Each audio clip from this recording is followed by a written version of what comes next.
नमस्कार, कैसे हो यार तुम लोग। जो लोग इमरजेंसी में मेरा ये वीडियो ओपन करें वो नीचे चैप्टर्स में जाके नेविगेट कर सकते हैं कन्वीनियंस के लिए।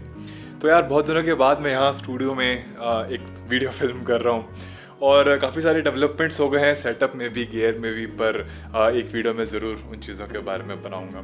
तो ऑन लोकेशन वीडियोस से मैंने ब्रेक लिया है ये काफ़ी इंपॉर्टेंट चीज़ डिस्कस करने के लिए, जो कि है फाइल हैंडलिंग। और मैं ऑर्गेनाइजेशन की बात नहीं कर रहा हूँ, लेट मी एक्सप्लेन। तो इतने सारे व्लॉग्स फिल्म करने के बाद मुझे समझ में आया कि कैसे डिफ़िकल्ट कोडेक्स को हैंडल करना रहता है कंप्यूटर में एडिट करने के लिए। तो मेरा जो ए रोल रहता है, जो मेजर डायलॉग्स रहते हैं वो मेरे R5 पर रिकॉर्ड होते हैं। ये वीडियो अभी मेरे R5 पर रिकॉर्ड हो रहा है। और कुछ सेकेंडरी फुटेज और POV वगैरह जो रहते हैं वो मेरे GoPro Hero 9 पर रिकॉर्ड होते हैं। तो बहुत सारे लोगों के पास GoPros हैं, करेक्ट। मैं बात कर रहा हूँ Hero 7 से लेकर Hero 9 तक की। मेरे पास 7 रह चुका है और मैं अब Hero 9 यूज़ कर रहा हूँ। तो इन सारे कैमराज में जो है बहुत सारे ऐसे फ्रेम रेट्स हैं, बहुत सारे रेजोल्यूशंस के कॉम्बिनेशंस हैं जिनमें वो ऑटोमेटिकली HEVC पर स्विच कर देता है और आपको वो नोटिफिकेशन भी देता है कि this will be recorded in HEVC H.265 codec, which is a compatibility issue. Similarly मेरा जो R5 है उसके सारे 8K मोड्स या तो H.265 पर फिल्म करते हैं या फिर अगर वो रॉ में फिल्म कर रहे हो तो वो बात ही अलग है। अदरवाइज अगर आप 4K या फिर 1080 पर भी शूट कर रहे हो विद C-Log 1 और C-Log 3 तो वो H.265 पर स्विच कर जाएगा। नाउ अगर आप रेगुलर 4K शूट कर रहे हो तो वो H.264 में चलेगा, that is not a problem. मैंने काफ़ी एक्सटेंसिवली टेस्टिंग के समय C-Log 3 और C-Log 1 में फिल्मिंग करी है और मैंने रियलाइज़ करा कि मेरे कंप्यूटर पे वो फुटेज डायरेक्टली नहीं चलने वाली है।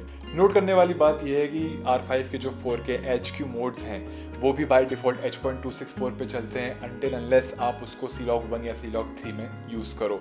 नाउ इसमें आपको 10-bit 4:2 इमेज मिलेगी इंस्टेड ऑफ 8-bit 4:0। तो in this particular cases you might want to shoot in HEVC। होता यह है कि जब इन फाइल्स को आप कंप्यूटर में डालोगे और प्लेबैक करने की कोशिश करोगे तो एक तो वो प्लेबैक नहीं होगा। इनफैक्ट आप अपने वीडियो एडिटिंग सॉफ्टवेयर में जब इनको लोड करोगे जैसे कि प्रीमियर, तो बोलेगा कि क्रैक मत यूज़ कर भाई, इसका पेड सब्सक्रिप्शन ले।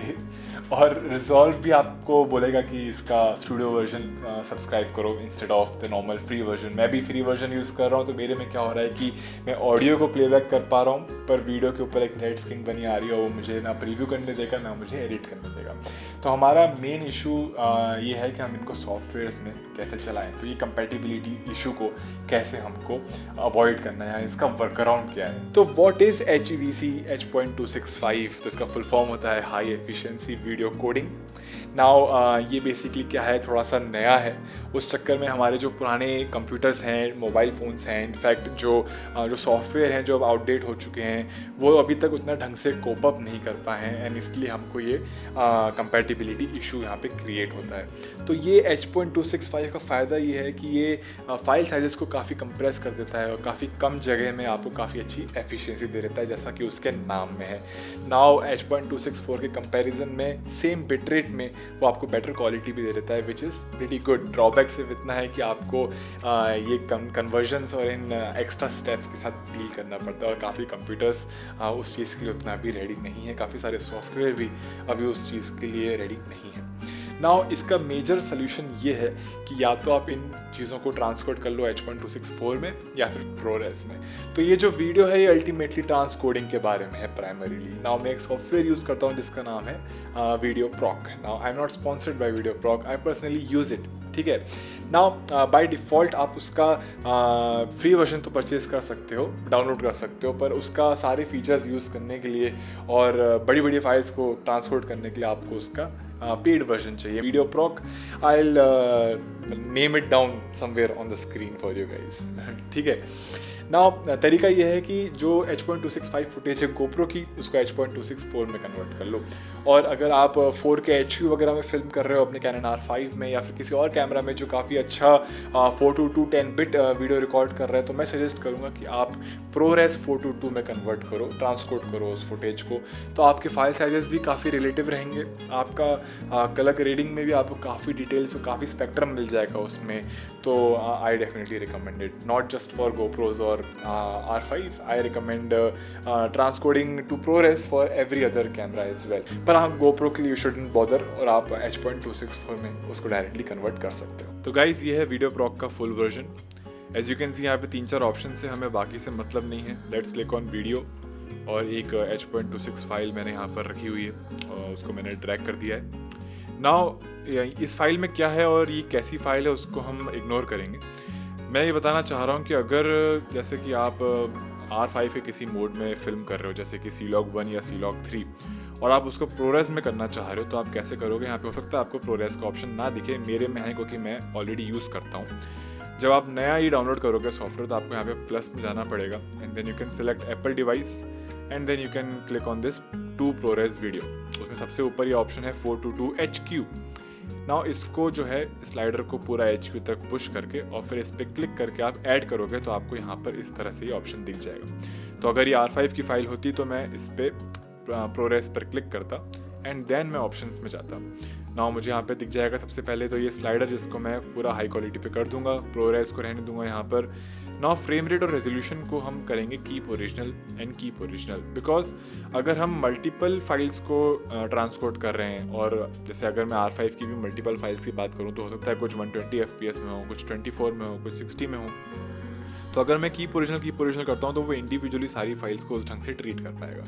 नाउ ये बिट रेट को हम कर देंगे मैनुअल, और फॉर R5 4K फुटेज मैं जनरली इसको 80,000 पे रखना प्रेफर करता हूँ एंड आई फाइंड कि प्रोरेस में 80,000 kbps जो है वो मोर देन इनफ हो जाता है, कोई दिक्कत नहीं होती उसमें।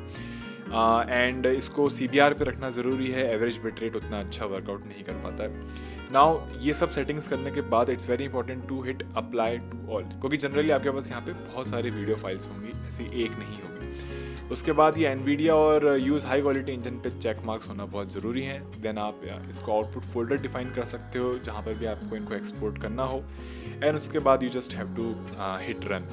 अगर ये GoPro की फाइल होती या फिर कोई और H.265 फाइल होती और आप प्रोरेस का झंझट नहीं चाहते हो, जिसमें ऐसा कोई झंझट है नहीं वैसे, पर अगर आपको H.264 में ही सिंपली कन्वर्ट करना है तो you can always find this H.264 preset यहाँ पर, ये तो रहेगा ही, कोई दिक्कत नहीं है।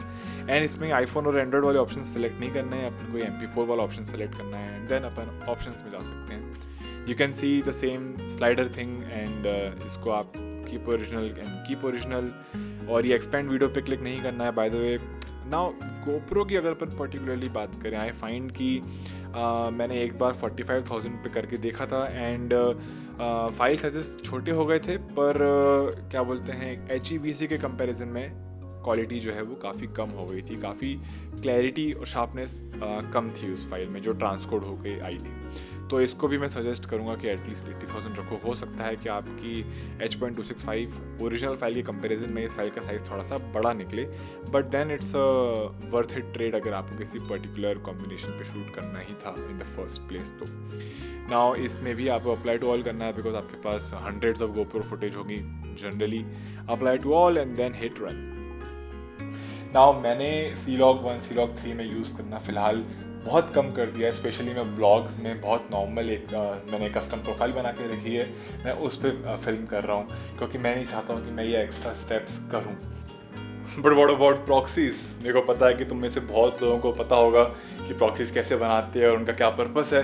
तो जिनको नहीं पता है बता दूं कि ऐसा हो सकता है कि इन फुटेज को ट्रांसपोर्ट करने के बाद भी अगर तुम्हारा लैपटॉप थोड़ा कम स्पेक का है या फिर अगर कंप्यूटर तुम्हारा पुराना हो गया है तो काफ़ी चांसेस हैं कि वो प्लेबैक के टाइम काफ़ी अटकेगा एंड टाइमलाइन का रेजोल्यूशन कितना भी कम कर दो उसके बाद भी वो एडिटिंग जो है फ्रस्ट्रेटिंग कर सकता है। इन दिस केस आप प्रॉक्सीज बनाते हो।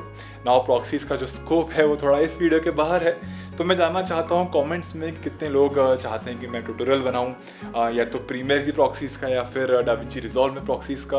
I am definitely gonna do something for you guys. And अगर प्रॉक्सी रिलेटेड या फिर ट्रांसकोडिंग रिलेटेड कोई और चीज़ समझनी हो तो let me know, I am gonna inculcate into a continuation video. तो ये दो चीज़ें हैं जो क्या बोलते हैं बहुत दिनों से लोग मुझसे पूछ रहे थे कमेंट्स करके और DMs करके कि यार भाई R5 की फुटेज हैंडल नहीं हो रही है और क्या बोलते हैं क्या बहुत ही अच्छा कंप्यूटर लेना ज़रूरी है उसके लिए। तो हाँ, मतलब डेफिनेटली इट रियली हेल्प्स। और बहुत सारे मोड्स ऐसे हैं जिनके लिए मुझे ना तो प्रॉक्सीज बनानी पड़ती है मेरे सिस्टम में, ना तो मुझे ट्रांसकोडिंग करनी पड़ती है, तो मैं HEVC से मुझे डील तो करना ही पड़ रहा है इन वन वे और अनदर। तो हो सकता है कि आप बहुत सारे लोग भी मेरी तरह ही हो और इस प्रॉब्लम से लड़ रहे हो। तो यार this video was for you. तो फिलहाल इस वीडियो के लिए इतना ही, और अगर यहाँ तक देख लिया हो, कुछ इन्फॉर्मेशन मिली हो तो प्लीज़ लाइक और एक आध कमेंट वगैरह ड्रॉप कर देना। सब्सक्राइब नहीं किया हो तो सब्सक्राइब कर देना, notification bells and everything, you guys know it all right. तो अभी काफ़ी समय से मैं लैंडस्केप फोटोग्राफी और ऑन लोकेशन फैशन फोटोग्राफी कर रहा हूँ। अगर वो वीडियोस नहीं देखे हो पिछले कुछ मंथ्स के तो जाके देख लेना, और अगर यहाँ तक देख लिया हो अगेन तो thank you so much for watching. अगले वीडियो में मिलता हूँ बहुत ही जल्द, बाय।